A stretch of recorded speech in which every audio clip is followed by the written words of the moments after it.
Just a couple more questions. When we hear, when I hear people say that they're not racist and things like that, and we talk about building racial harmony in this country, I don't think I see it in my lifetime.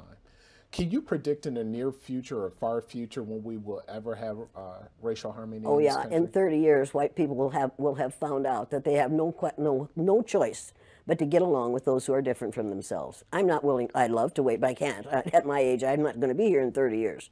But we could change this situation if we chose to. During the Second World War, we called the Japanese, and you'll pardon me, but this is what we called them: slant-eyed little yellow. We didn't say that about the Germans. After the war, we rebuilt Germany and Japan, and we get along beautifully with the Japanese. That was in 1945 that we finally won that war. How many years ago was that? Figure that out quickly. I'm not a math person, but you're not a math person, but you know it wasn't that far. Right. And it didn't take 50 years for us to have peace with the Japanese and the Germans, even though we dropped 2 atomic bombs on Japan. The Japanese hadn't killed 10 million people. Nowhere near that.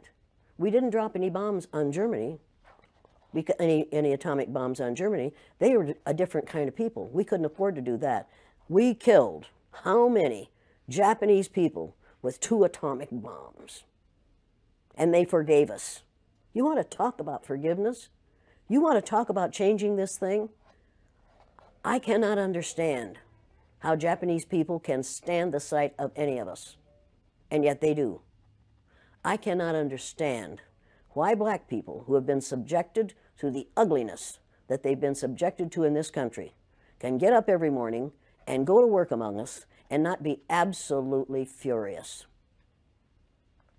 And I don't understand why we allow white people to behave the way they do. I don't understand that. And my 3rd graders, after they'd gone through the exercise, couldn't understand it and wouldn't tolerate it. And when they went up to junior high and a junior high teacher used the N-word, one of my former students said, "If you're going to use that word, I'm going to go out in the hall until you stop using it, because we don't use that word in this school." That was a 7th grader who told his teacher off. When we have enough students who are willing to confront people who are making racist, sexist, ageist, homophobic statements, we're going to be better off. We have got to stop tolerating the intolerable. If it's intolerable for my black cousins, and every black person on this earth is one of my cousins, if it's intolerable for them, it's intolerable for me. I will not tolerate it. I will not tolerate it. That is not that. I am required not to tolerate that kind of treatment for the people who are related to me. And that's every person on the face of the earth. If your ignorance is such that you'll mistreat somebody because of your ignorance about the color of their skin, don't do it around me. Number one, I've been threatened with death lots of times. Now I say, go for it, fool. My husband died 4 years ago. Being with him would not be a bad thing for me. Death is not the worst thing that can happen to you. Living a worthless, useless life is much worse than dying. What did that study show you? Oh, it showed me a lot of things. Number one, it showed me that racism is a learned response. Nobody's born a bigot. You have to teach bigotry, and that's what we do in this country. I found out how it feels to be on the receiving end of racism because I'm blue-eyed, and the brown-eyed children were on the top in that first day. And I found out how it feels to be treated badly by people over whom you have power because of having the wrong color eyes. I found out how it feels to be subjected to unbelievable and unreal discrimination because of a physical characteristic over which I had no control. I thought I knew about racism. I thought I knew about child psychology. I knew nothing. All I knew was what I had learned in school. And what I had learned in school was not education. What I got in school wasn't education. It was indoctrination. I was taught how to be a good American citizen. And in this country, we think that the only Americans are the ones who live in the contiguous 48 states of the United States. Americans are everybody from the very north tip of Canada to the very southern tip of South America. But we, in our arrogance, say that we are the only Americans. If you're really going to keep this America to Americans, we don't dare build a wall on the southern border of the United States, because those people, those brown-skinned people that are going to come across that border are Americans, Now we'd better choose our language or choose our behavior. Now, today I want us to talk about Jane Elliott. Jane Elliott is a white woman who is an advocate for anti-racism in the United States of America. We have very few people like this. We have Tim Wise, we have Jane Elliott, we have John Peterson. We have a number of these people who see clearly what racism is. So I want us to watch a video where the white woman, Jane Elliott, who is an advocate of anti-racism against black people, is able to come up front, explain why you as a black person or as a white person should not conduct any form of racism, either racism or reverse racism, you know. So I want us to watch this video and then let's listen to how racism operates, the mechanics of racism, because sometimes racism can be very deceptive. And then I shall give you my thoughts from the comments. I shall give you my thoughts towards the end of the video, where we shall have a critical analysis as always. So without further ado, let's jump in. Well, I'm a third grade teacher in a country school in Riceville, Iowa, and I am here at the NAACP speaking because the day after Martin Luther King Jr. was killed by a society that hated him because he was going to change the economic situation in this country, I did an exercise in discrimination with my third grade classroom to let my little third graders, all white, all Christian children, find out how it feels to be something other than white in the United States of America. I split them according to the color of their eyes and treated those who had their own color eyes for the day the way we have traditionally treated blacks, Native Americans, Asians, all those Jews, all those who are different in appearance or in religion. And we learned more that day than I wanted to know. Behaviors. Let me tell you something. It wasn't a study and it wasn't an experiment. I don't experiment with children without their knowledge or their permission. It was experiential education. It was giving a child an experience for the purpose of changing their brain. And that's exactly what it does every time I do it. Now, you conducted the same study, I'm sorry, not study. Exercise. Exercise with adults. Oh, yeah. Oh, yeah. And is it any different between the children and the adults? Adults get more violent. I've been hit several times by white males, angry white males. I've had a knife pulled on me. They ran me out of Uniontown, Pennsylvania at midnight one night, 3 carloads of blacks did, to get me out of town because the teachers that I put through the exercise in a very limited way were so angry that they called the superintendent in the afternoon and said, if you don't get that bitch out of town, we're going to kill her. So they got me out of town. First time I've been scared. And the last time I've been scared. Because I found out that day that they could kill me, but they couldn't kill the idea. Victor Hugo said, no force on earth can stop an idea whose time has come. The idea of one race, the human race, is an idea whose time has come. We are not going to be able to stop it no matter what they do. They can elect Trump after Trump after Trump, and that will not stop the idea that there's only one race on the face of the earth. It's the human race, and we are all members of it. You and I are cousins. Now, if you don't like being my cousin, that's too bad for you. But we are all in the same family. We are members of the family of man. You say that all whites are racist. Can you expound on that, please? Any white person who was born, raised, and schooled in the United States of America, if you aren't a racist, you're a miracle. Either that or you decided to educate yourself. Because education in this country is about white is right, brown's all right, black's got to stand back. Yellow's mellow, but whites, we educate in a way that says that white males have done all the adventures, have made all the adventures, have done all the discovering, have made everything that is good and has been accomplished according to social studies, which is actually anti-social studies, by white males. It's a lie. But we do that in order to maintain the myth of white superiority. The myth of race has to be maintained at all costs in this country. Because if white people have to give up the color of their skin as being something that makes them perfect, what do they have left?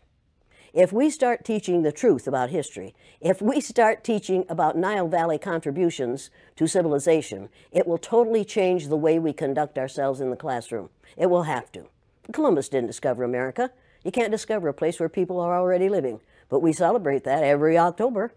It's a lie. We need to get over, we need to stop telling the myths and start telling the truth.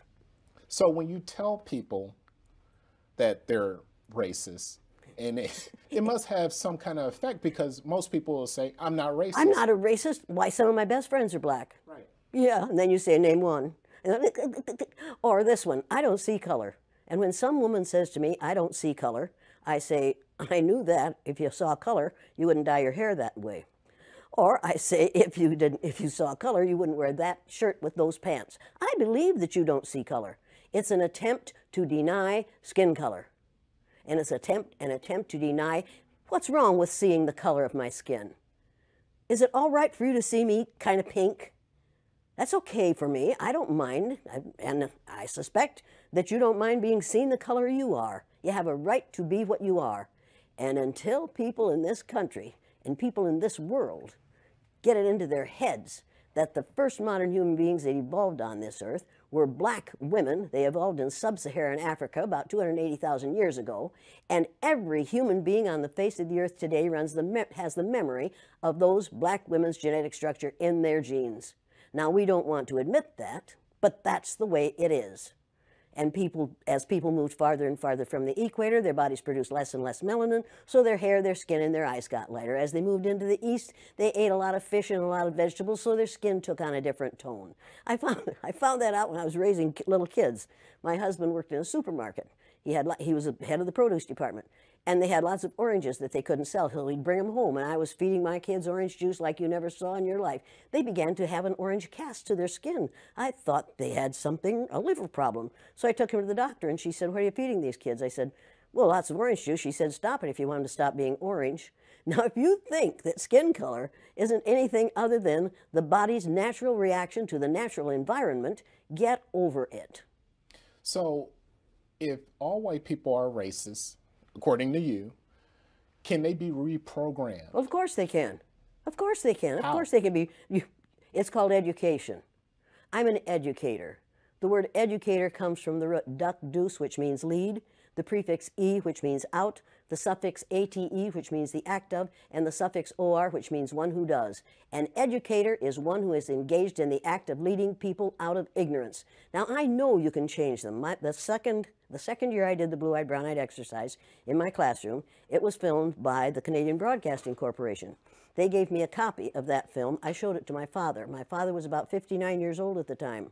He's been a farmer all his life. He raised six kids, lost one, raised six. Watch that film as a 59-year-old man. When it was over, he stood up, and with tears in his eyes, he took his red handkerchief out of the back pocket of his overalls, his bib overalls, and said, I wish somebody had taught me that when I was 9 years old. Nobody had dare say to me, this doesn't work, this is too harsh, this isn't necessary, you can't teach an old dog new tricks, because they're wrong. You can teach an old dog new tricks. You can teach people to give up the myth of racism. Somebody taught the Greeks to give up the myth that the sun was a god in a golden chariot that went across the sky every morning. They believed that for hundreds of years. We have believed the myth of 3 or 4 races, different races in this country, for long enough. 572 years or something like that is enough of that. It was a lie to begin with, and it's a lie to... Trainer and human rights activist Jane Elliott. Now, we often hear about reverse racism now. There's no such thing as reverse racism. There's no such thing as reverse racism. You can only be a racist if you have the power to institutionalize what you're doing to people who are different from you. What we're calling reverse racism is natural reaction to being treated unfairly on the basis of somebody else's ignorance. Now, don't ever let anybody say to you or about anyone around you that people don't like that person because of the color of their skin. That isn't the reason white people don't like people of color. They don't like people of color because they don't understand about skin color. And they don't understand that we all are descendants of somebody who looked like your mother. That's deep. You don't really want to get me started on this, because I do want to get you started. I'm really angry about how we are miseducating the American mind. And what I like the most about what you're doing in your exercises is that you come in with a very direct attitude. You even call yourself the B word. Well, but you see, the B word for me is the one that's most often used to refer to me. It used to bother me a lot. For me, the B word is an acronym for being in total control, honey. So You want to call me that? It'll prove to me that you're out of control. And then I'll whip out my little Lorena Bobbitt fruit knife and take care of it for you. Go on. So is it necessary to strip away all of a white person's power, like in your exercises, in order for them to see the light? Or is there another way It's to... it's necessary to do what we do in offices and in the military and in schools and colleges and in hospitals and in community groups all the time. What we do is we become our parent ego. We go into our parent ego state, and that forces all those we're working with into their child ego state. And if you watch our present so-called president, he spends most of his time either in his child or his parent ego state. He never gets into his adult ego state unless he's reading off the teleprompter. And he is such a poor reader that oftentimes he makes mistakes, and then he is instantly in his child ego state right in front of your very eyes. It's absolutely fascinating to watch it happen. Speaking of our president, a lot of people say that racism has risen under him. I mean, anybody who doesn't say that hasn't been paying attention. It absolutely has. I'm getting more hate mail now than I have gotten for years. The kinds of things that are being said in this country today are things that he has said for the last 2 years. He has said them publicly, and he got elected because he said them publicly.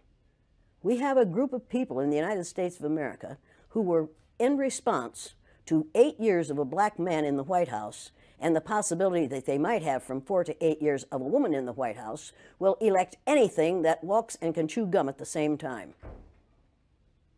This last election, as far as I'm concerned, was a direct response to having a black man in the White House for 8 years. And it's time to change the White House to the President's house. This is ridiculous, to call the place where the President of the United States lives the White House. It sends the wrong message. It says, I remember when Richard Nixon said to a group of reporters, "I'm trying to save the White House for you white people." That says it all. And at that moment I thought, well, wait a minute. Now this is something that has to be changed, and it has to be changed. Nothing can stop an idea whose time has come. It's time to change the name of the White House to the President's house or the President's residence, which has a nice ring to it, don't you think? Okay, let's just say that Donald Trump, President Trump, is trying to bring the country together like he said he would do. Wait a second, he's trying to bring the country together. How would he go about doing that? Resign. If he really wants to bring the country together, all he has to do is resign and take his, what do you call him, with him? The second in command, the vice president. That would bring the country together. But right now, the only way he can bring the country together is put somebody else in the president's office. He does not know how to be a president. He does not know what legislation is about. He does not know how to do this job. He didn't intend to get this job. And had it not been for the Electoral College, he wouldn't have this job. Mrs. Clinton won the popular vote. The only reason we have this person as the President of the United States right now is because the members of the Electoral College didn't do what that Electoral College was designed to do. Thomas Jefferson designed that to make sure that no one who was unfit for that office would ever be elected President of the United States.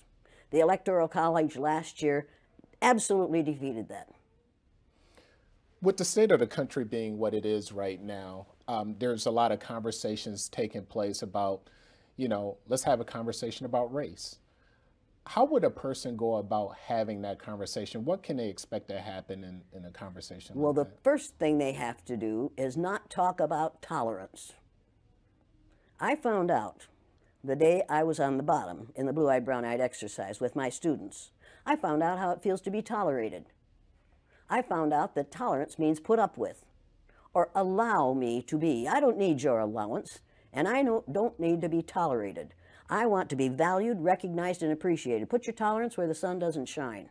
I do not believe in tolerance because in this country, we tolerate zits when we're little, zits when we're teenagers, hot flashes when we're old, and the flu and bad weather in between. We tolerate ugly things that are going to go away.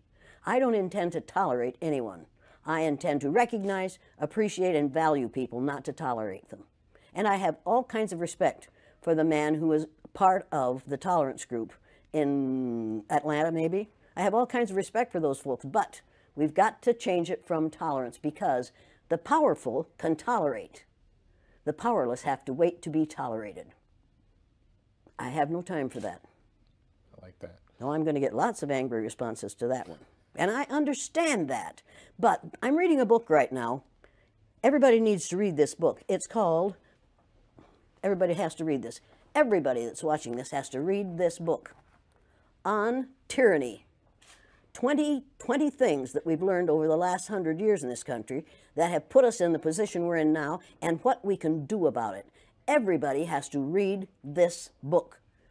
They should read this book first, and then they should read The Myth of Race by Robert Wald Sussman. And once you've read The Myth of Race, you will never, ever again go along with the idea that there are 3 or 4 or 5 different races. It was a lie made up by the people who ran the Spanish Inquisition. And before that, there were different colors, but race had nothing to do. There was only one race, the human race. We made that whole thing up. It's time to get rid of it. We have the power to do that. This country got ready for World War II in about 6 months. And you're telling me that we can't destroy racism? White people created racism. Anything you create, you can destroy.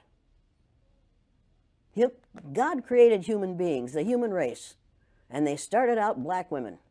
White people created racism. Human beings created racism. It's time to get over it. Can we go back 1 second? Sure you can. You criticized President Trump. Did I? One thing that a lot of people have criticized former President Obama on was not speaking out on race enough. Do you think he failed in that? What if he had spoken out enough on race? Imagine what would have happened to him. The man is still alive. Do you remember Dr. Martin Luther King Jr.? Do you remember Malcolm X? Do you remember all those people have been killed not because of the color of their skin, but because of the fear of white people, that someone who isn't white is going to look better, sound better, act better, do better than they do? Mr. Obama was the president of all of us. He wasn't just the president of black people. He was the president of all of us. The man who's there now is and claims to be the president of the people who look like him. When he says, "Make America great again," what he's really saying is, "Make America hate again." Human rights activist Jane Elliott. Today, most urban sectors, especially Milwaukee, remains hyper-segregated. Why is it taking so long, or why doesn't it seem like we can move the button on diversity in neighborhoods? Because the people who have the power in this country are the people who have the money. And the people who have the money are going to decide where people live. You need to realize that there are more children attending segregated schools in the United States today than there were previous to Brown versus Board of Education. And that's a fact. You need to realize that it is not the intent of white people to let this situation change in favor of anyone but themselves. And right now, white people are really frightened. If you don't understand the destruction of Planned Parenthood offices, and you don't understand the wall that we're going to build on the southern border of the United States, you haven't read the book, The Birth Dearth by Ben Wattenberg. Ben Wattenberg was a brilliant Jewish man who was a member of the American Enterprise Institute. And he wrote a book, the first paragraph of which says, "The main problem confronting the United States today is there aren't enough white babies being born in this country." He was an advisor to presidents of the United States. He wrote the book in 1987. He says if we don't change this and change it rapidly, white people will lose their numerical majority in this country, and this will no longer be a white man's land. Now, I'm not misrepresenting this. I'm telling you exactly, almost exactly what he says. He says there are 3 things we can do to solve this. Number 1, we could pay women to have babies, as they have been doing in Western European nations for years. Then he says, and these are his words, not mine, "Unfortunately, we would have to pay women of all colors to have babies, so we don't want to do that." He says the second thing we could do is increase the number of legal immigrants that are allowed into this country every year. Then once again he says, unfortunately, the vast majority of those wanting to come to this country today are people of color, so we don't want to do that. The third thing he says, and white women had better pay attention to this, 60% of the fetuses that are aborted every year are white. If we could keep that 60% alive, that would solve our birth dearth. Does that sound like racism to you? And if it doesn't, I want to know why it doesn't. If it doesn't, you don't understand what racism is. And I think it does. When we close Planned Parenthood clinics because we think they're there only for abortion, we need to take another look. They are used for many, many, many things, and many women need the things that they can get from Planned Parenthood clinics. But we are willing to do away with all that good to avoid allowing white women to have control of their own bodies. Now, nobody had better tell one of my daughters or granddaughters what they can do with their body. You haven't that right. Now, it would be interesting if we were as concerned about sperm cells, wouldn't it? I mean, we could take a whole lot of fun out of you boys' lives. Right. A lot of people don't understand the trauma associated with race and racism. Can you talk a little bit about the trauma associated with? The trauma associated with it? Yeah. One of the main traumas is it tells white people that they are superior because of the lack of melanin in their skin. And then they find out suddenly that we've got a black president. That's traumatic. That's where the trauma is. Living a lie, finding out the truth is traumatic. Finding out now, recently, that within 30 years, white people will be in the numerical minority in this country is going to be traumatic. And that's the reason we have to solve this problem, and we have to solve it now. I will ask folks tonight, how many of you black folks want to get even with all white people? And that's what white people are quite certain blacks are going to want to do, is get even with all white people. And nobody will raise their hand. And then I'll say, how many of you want to get even with one or two? Every hand will go up, and you know why, and so do I. White people are scared to death right now, particularly white males. They're scared to death that they are going to lose their power in the future. And they are. But if you want to get ready for the future, if you want to be treated well in the future, treat others well in the present. What we do in the present constructs the future. What we have done in the past, we can learn from that. And we'd better learn from that. Those who forget the mistakes of the past are doomed to repeat them. And when you read this book, you'll realize that that's exactly what we're doing. We're repeating the mistakes that we have made in the past because we aren't teaching about these mistakes in the present. We are not teaching history that is true. We aren't teaching social studies that is true. We aren't even teaching true geography, for God's sake. Have you seen the Mercator map recently? Have you seen that great big Greenland hanging down in the middle of that map like a ripe plum?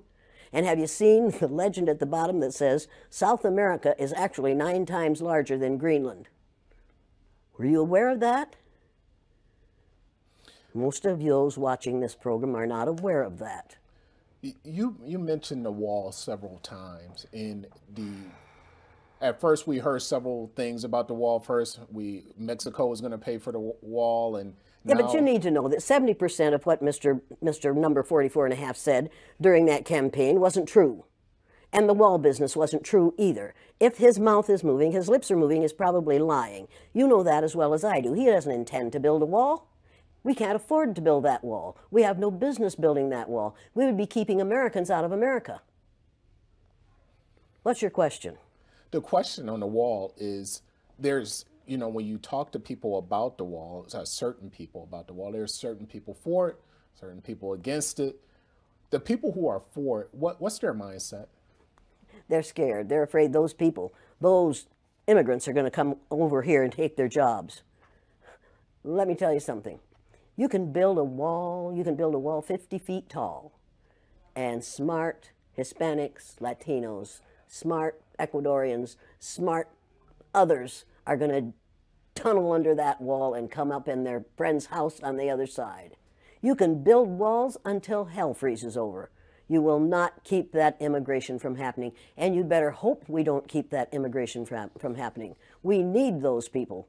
Do you know what will happen to the economy of this country if we take all the people who are brown-skinned immigrants out of this country, if we send them back? Do you know what will happen to our economy? Do you know what will happen to farming in California? Do you know what will happen to the price of your fruit? Do you know how hard it will be to get a good avocado? Do you have any idea what will happen to this country's economy if all those brown-skinned people go back to Mexico?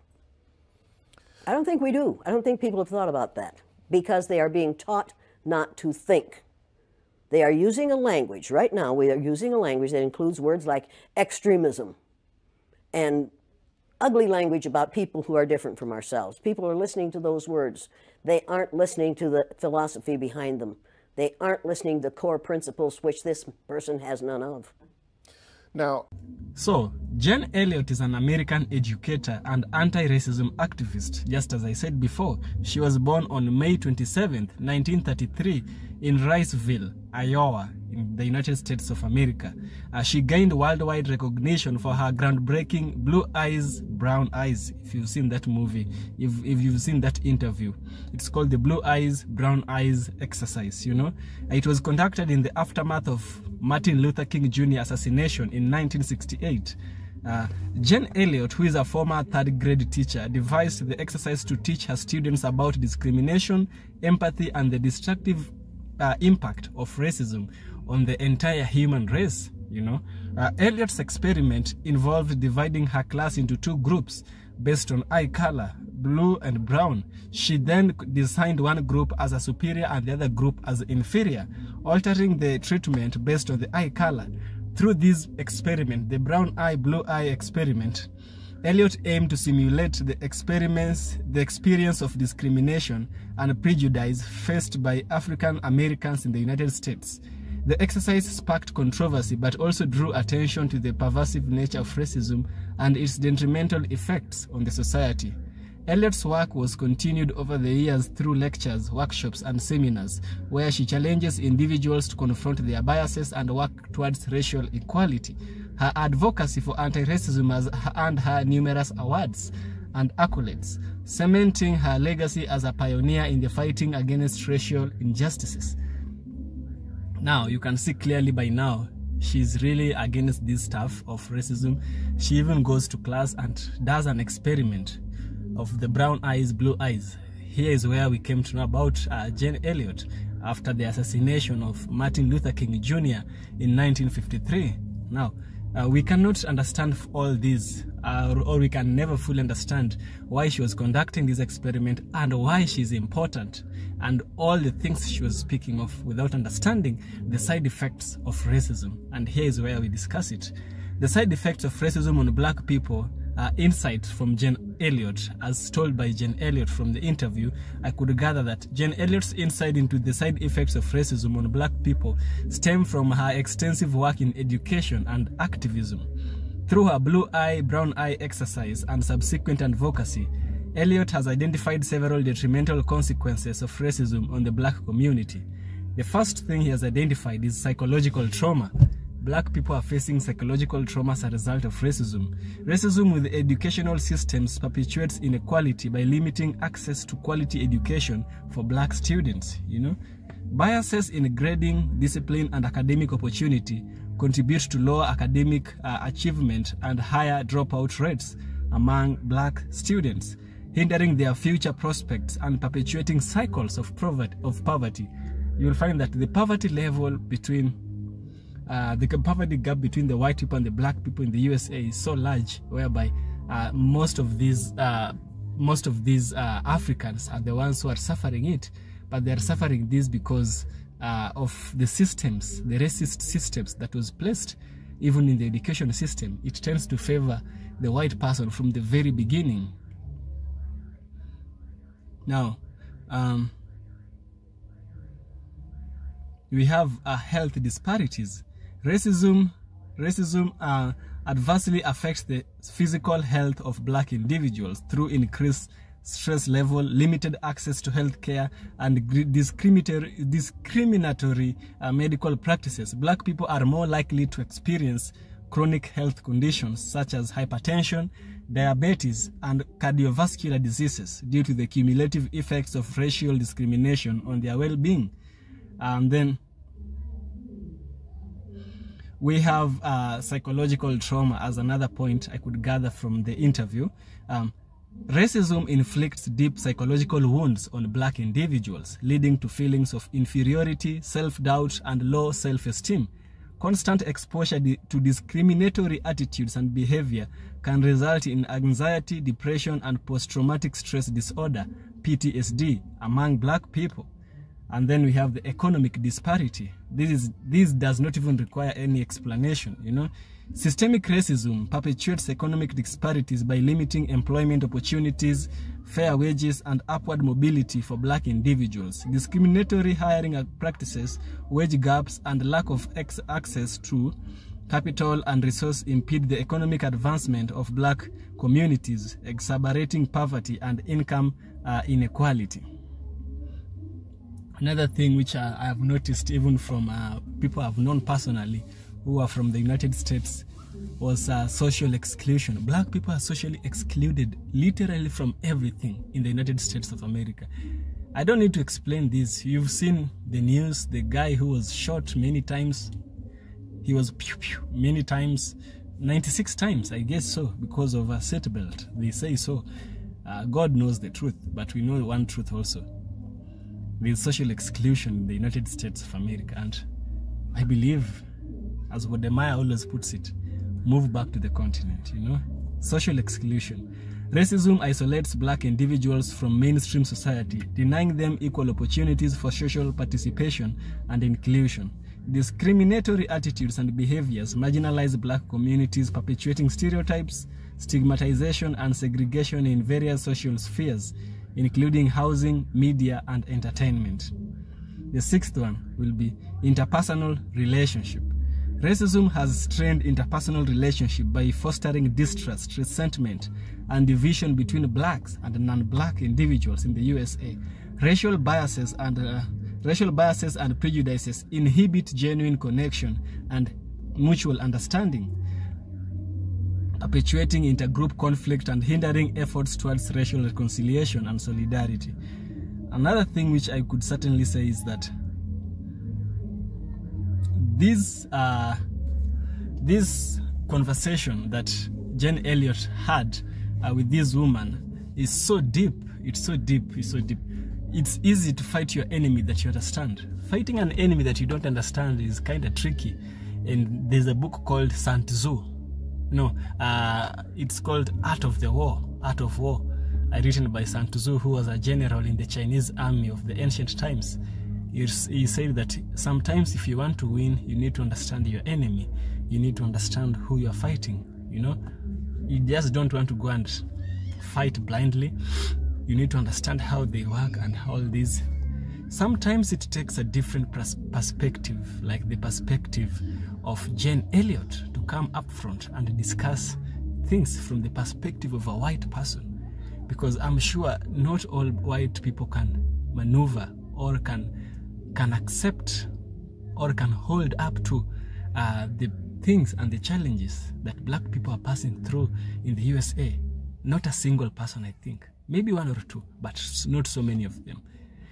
As Jesus puts it, do to others what you'd want others to do unto you. That is how it goes, you know. And now, right now, where I'm seated here, I understand racism and how it operates through Jen Elliott's videos, you know. Through listening to such videos, we're able to get enlightened, we're able to know how it works. Next time you see a white person walking outside here, we don't go out of our way trying to please them, no. We just act as humans, as human as we can be, because they're just humans like us. The whole concept of race was never there. It was a social construct. It was made to govern. It was made to conquer a group of people. And the group of people it was made to conquer was the black people. This is a history that many of us don't see, unfortunately. Maybe we see and we sought to ignore, you know.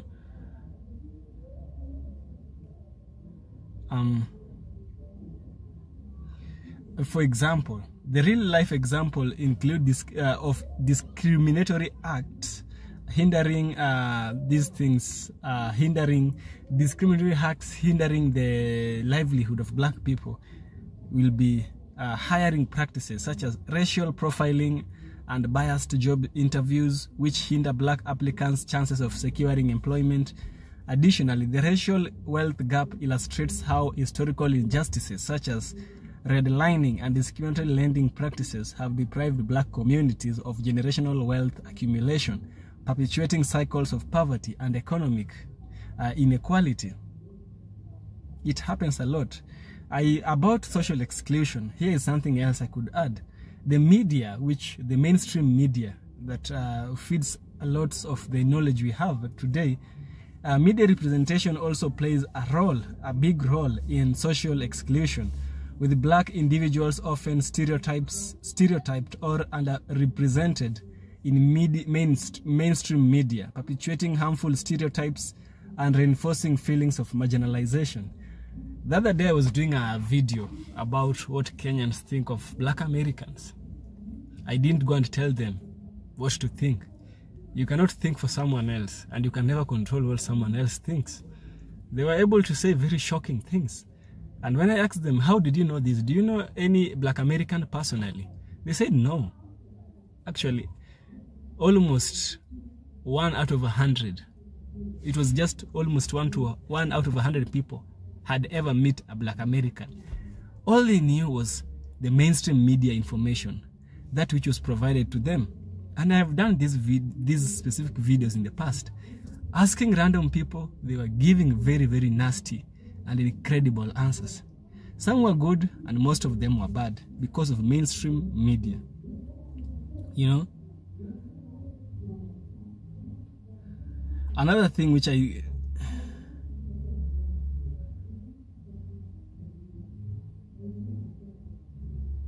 Now, there is so much which can be said here, and I think I've tried to analyze everything. Now, here is what I can conclude. Jane Elliott's insight underscored the multifaceted and pervasive nature of racism impact on black people, from psychological trauma and educational disparities to health inequalities and economic inequalities. Racism inflicts a range of harmful consequences that undermine the well-being and dignity of black individuals and communities. Addressing these side effects requires a concerted effort to dismantle systemic racism, promote anti-racism, and advance the social justice for all. Yeah, she's a white, and it's very nice listening to different perspectives. We have the black perspective of story, and then this was the white perspective of story. I hope you are able to learn from this video and you are able to enjoy my critical analysis. So see you in the next video, where we'll also have another critical analysis on an interesting video on black people and the black diaspora. So see you in the next video. Subscribe to the channel, become my member, support me on Patreon, give me a super thanks. Thank you, and see you in the next one.